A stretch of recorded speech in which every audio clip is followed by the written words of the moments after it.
Stephen K. Bannon, whose feud with President Trump spilled into open view last week, may find some solace in the tale of Sen.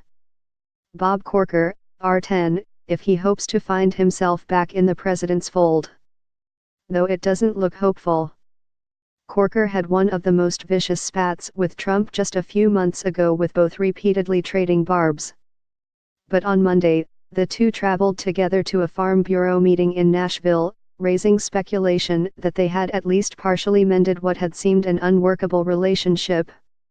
This bizarre back and forth captures a fundamental truth about Trump and his ever-shifting circle: nobody is ever fully a Trump friend or an enemy, but instead in travel somewhere between the two poles at any given point. Here is a list of some people in Trump's orbit who have found themselves as sometimes enemies, sometimes allies of the president. You could call them the president's frenemies. Perhaps no one better personifies the up and down experience of being frenemies with Trump than Sen. Lindsey Graham, RSC.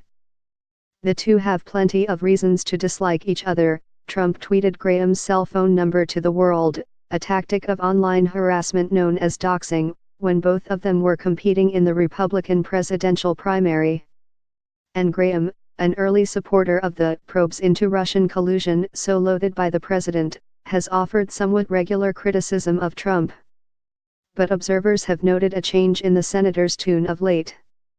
He has touted Trump's golf clubs after a round with the president, lambasted the very rebukes of Trump he once leveled himself, and turned increasingly critical of the Russia investigation.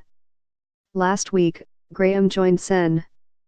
Charles E. Grassley, R. Iowa, in a formal request to the Justice Department, asking for the criminal prosecution of Christopher Steele, a former British spy whose research led to the so-called Trump dossier, claiming Steele had lied to the FBI, a development likely to please the president. But there he was on Monday on national television, poking fun at the president when asked about Trump's very stable genius tweet. If he doesn't call himself a genius, nobody else will, Graham said. Trump's war with John McCain dates back to the early days of his campaign, when Trump disparaged the Arizona Republicans' record as a prisoner of war in Vietnam.